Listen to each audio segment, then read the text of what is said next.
Good day, everyone, and welcome to our lesson in week 4, which are the 4 basic animation principles. And before we proceed, let's watch this short video. Now, I would prefer if you guys would watch this in your own time. Feel free to watch this lecture video and go over to Blackboard or go over to the lecture document and find this video embedded in the document.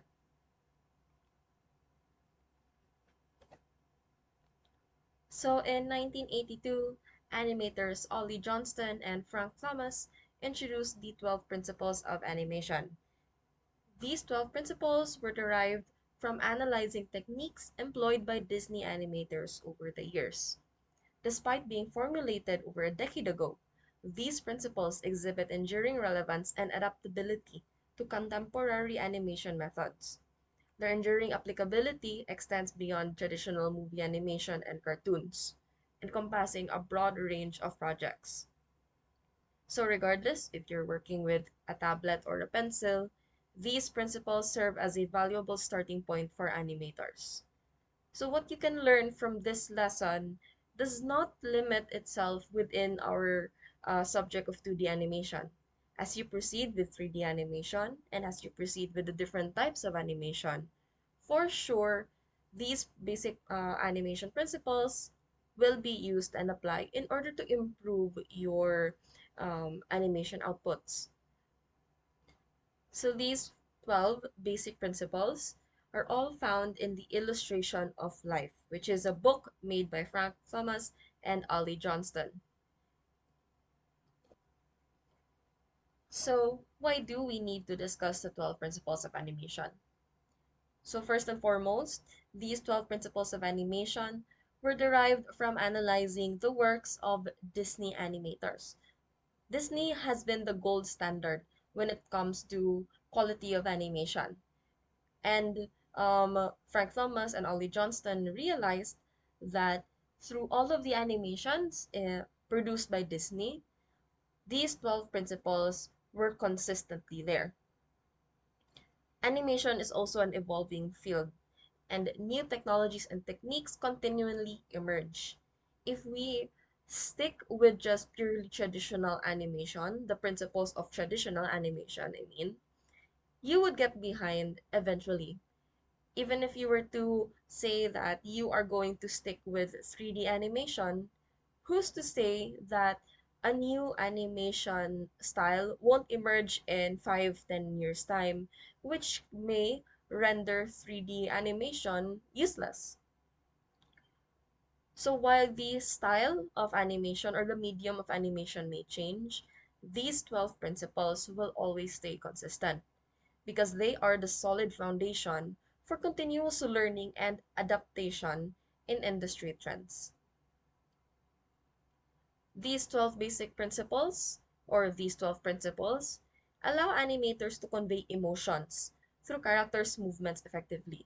Now, the struggle for animation is that we're trying to give life to something that's inanimate. And in order to do that, in order to prevent making our animations stiff or lifeless, we can look at the 12 principles of animation. These principles are crucial for storytelling and audience engagement. They can breathe life into our drawings, and they can also help the audience connect with our outputs. Lastly, the principles serve as tools for problem solving in animation.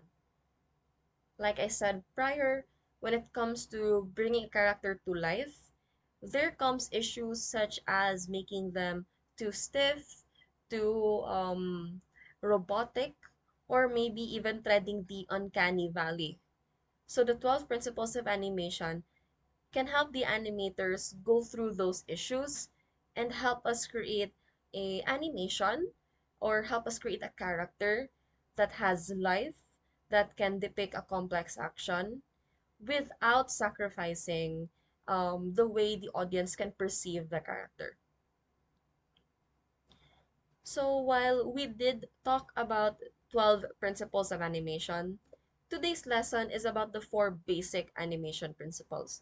Now, it's not to say that the other principles of animation are not important, but when it comes to the simplicity of things, these four animation principles are the ones that are very common, are the ones that can or that are easily transferable to other mediums. The first principle is the squash and stretch. So let's watch a clip before we proceed.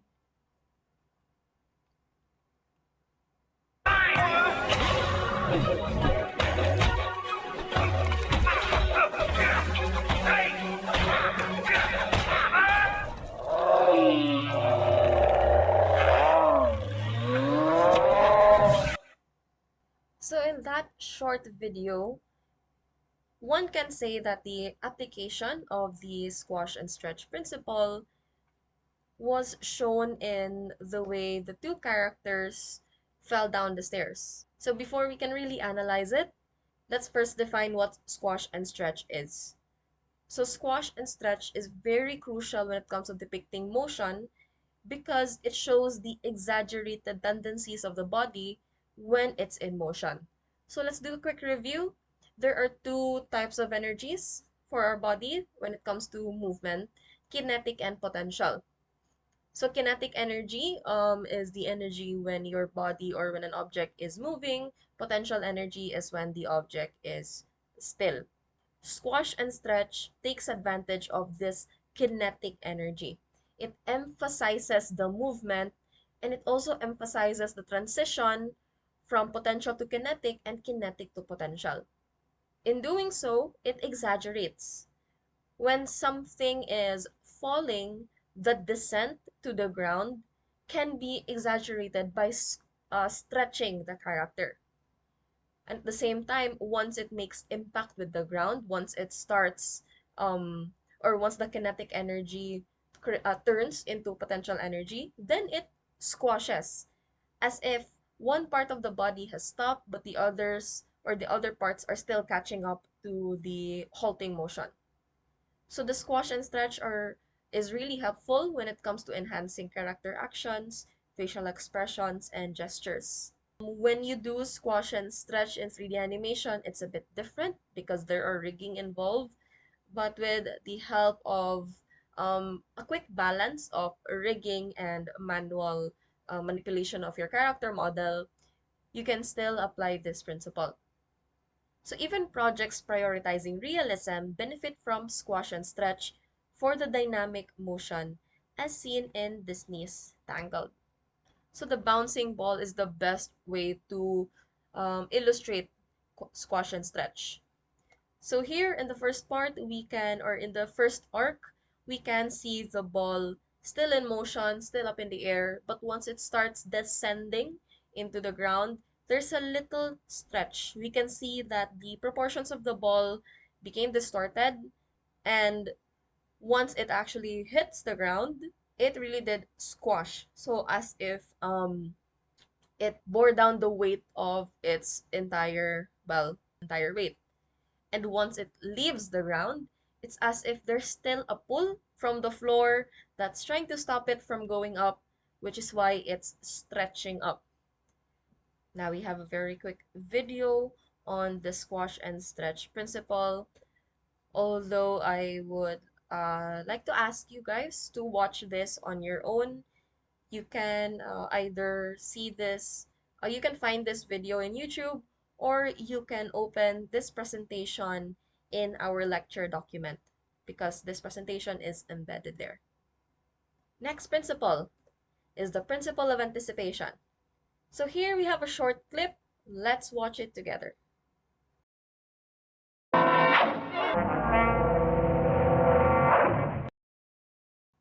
So let's define it first. Anticipation involves a preparatory phase before the main action. So we know in this animation that the main action is Tom swinging an axe. But when it comes to the principle of anticipation, the principle is applied when Tom moved his hand a bit back before swinging it forward. Let's watch it.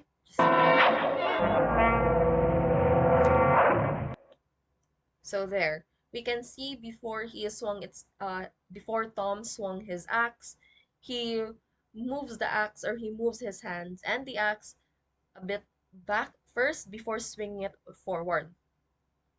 So anticipation not only readies the audience for the primary action, because that is our hint that for the example clip that Tom was about to swing his axe, but it also adds a little bit, or it adds a touch of realism. I want you guys to compare. Imagine that you had to jump. Can you see the difference if you try to jump without doing a little squat first? Do you think you can jump further if you just jump from a standing position? Or would doing a little squat help in moving your body or in preparing your body for the jump? So the principle of anticipation adds that touch of realism, wherein it acknowledges that the body has to, let's say, wind itself up before it can do an action.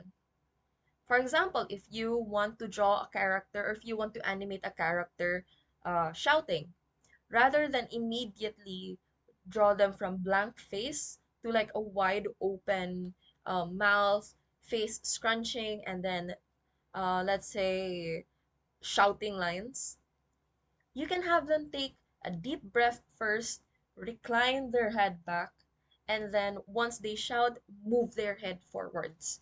So not only does the principle of anticipation help add, or help, let's say, signal to the audience that a certain action is going on, but it emphasizes the action. It allows the audience to really focus on it. The more anticipation that you give to an action, the more signal, or the more the audience is skewed that this is going to be a big action. That's why extending the duration of anticipatory movements can add weight and significance. Here is an example, the jumping example. If the neutral position is a standing position, imagine if we did not have the anticipation phase. Imagine if from this pose, it goes immediately to this pose. We cannot see the power, or we cannot see the weight behind the jump. Compared with the anticipation pose, we can see there's like a winding up, a charging up of the action before the action actually takes place.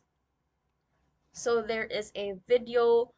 I suggest you guys watch it. It's a very good video to summarize the entire principle. Next is the principle of staging. So let's watch this short clip.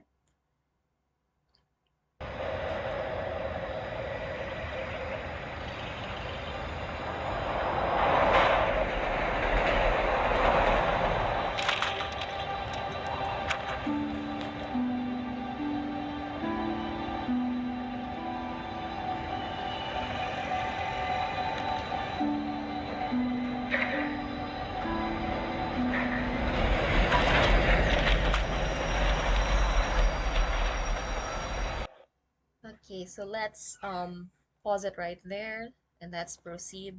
So this clip is from Paperman, which is a short animation. I believe some of you guys might have seen this already. So before we analyze the staging of that scene, let's first define what it is.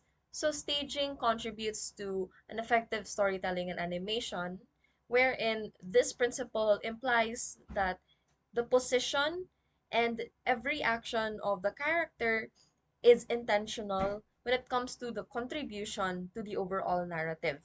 So you can't just place your character anywhere on the screen. Its placement holds a narrative purpose. With the principle of staging, it wants the animator to avoid overloading the scene with excessive actions, unless the intention is used to depict chaos and confusion. So in a way, it's to the principle of staging wants you to don't do not go overboard with the principle of squash and stretch and anticipation. Because if there's too much anticipation, if there's too much squash and stretch, it can say something about the narrative. So the principle of staging wants to remind the animators that how extreme or how exaggerated you apply the other principles, it will contribute to the story. So always do things with a plan. Don't do things willy-nilly. So this animation principle also emphasizes that the character's poses and actions should reflect the character's attitude, reaction, and drive the plot forward. So if you want to create an animator who is confident, the principle of staging implies that when you animate them, they have to have their back straight, face looking forward, maybe a smile on their face. And when it comes to their movement, maybe they're more open, their arms swing wider. Compared to if you want to make a confident person, but you made them slouch, you have them wear dull colors, you have them look at the ground, it does not match with the personality and with the narrative that you're trying to bring forward. With the principle of staging, it wants you to showcase as much of the character as possible through pose and positioning. So with that, let's take a good look at the Paperman example again.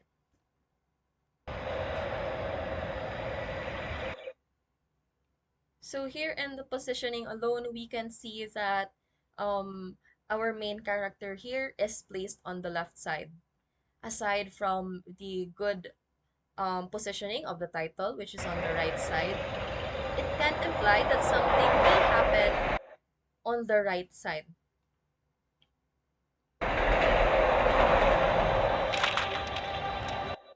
So since our character is on the left side, our attention is here, which is why this piece of paper comes from this direction, because the animators already know that you're looking at this direction.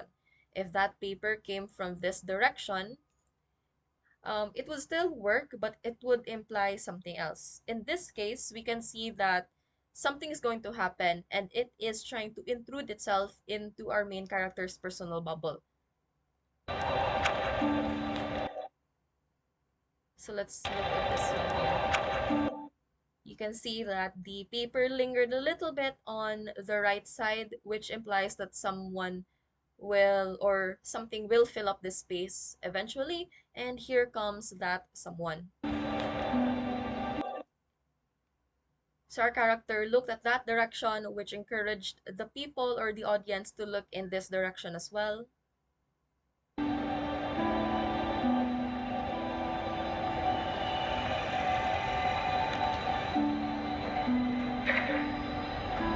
And now our composition is balanced. We have someone on the left side and someone on the right side.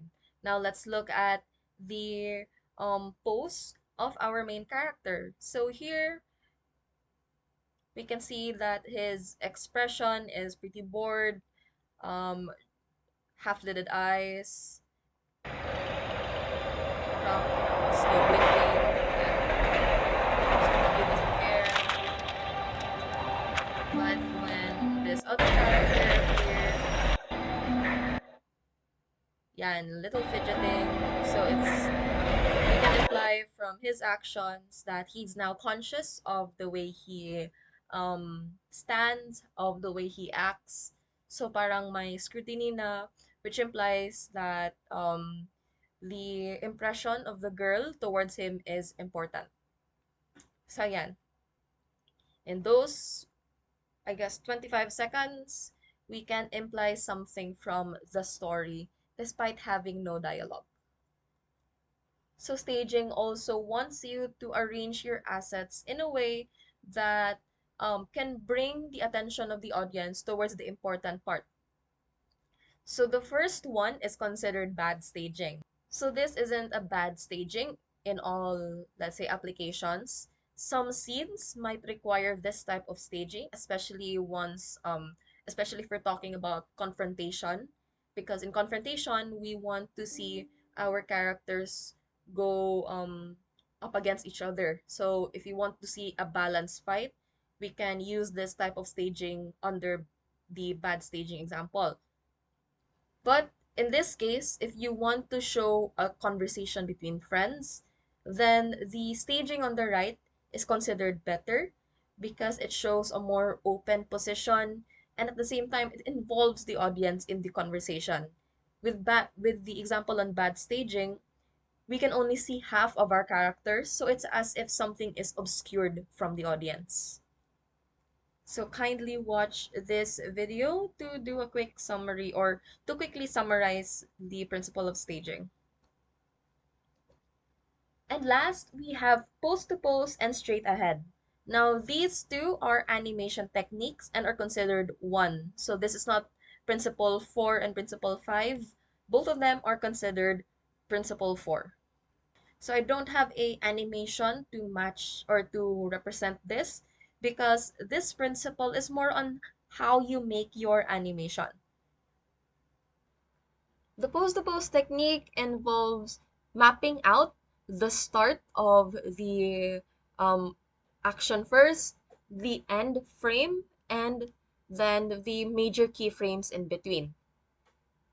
So the animator has to invest time in these keyframes and poses because what would happen is that after the major poses are drawn out, the additional frames or the in-betweens are then filled between the key poses.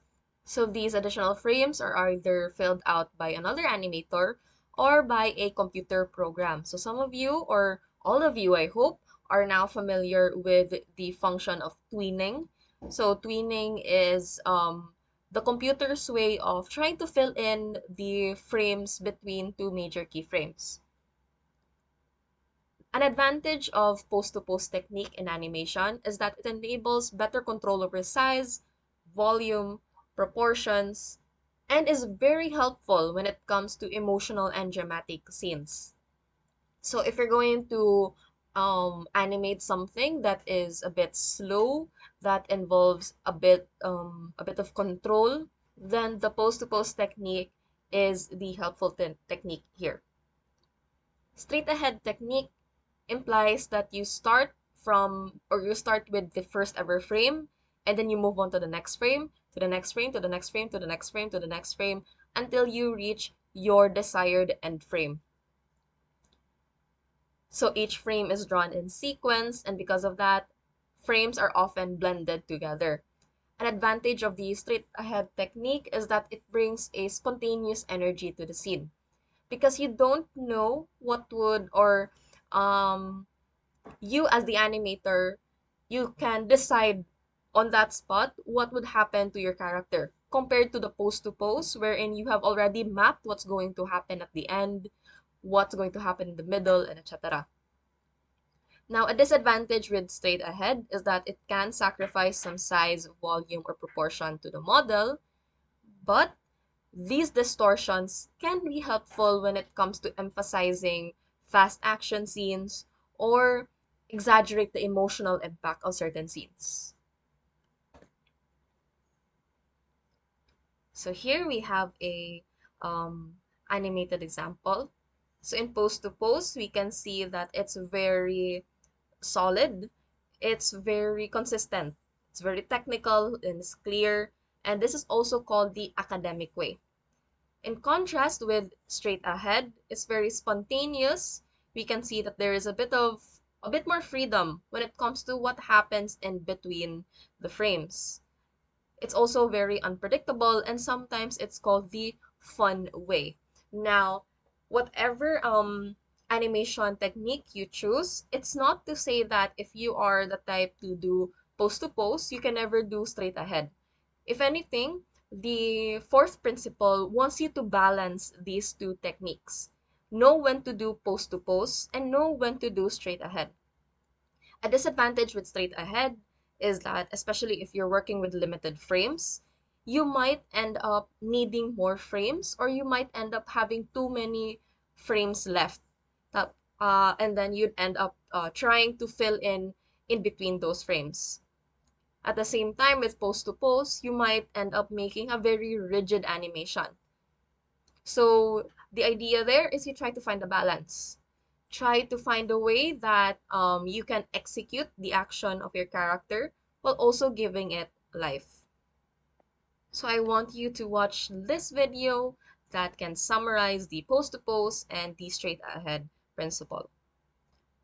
So that is all for now for our lesson in week 4. Our next lesson in week 5 would be on January. So I will see you guys by then.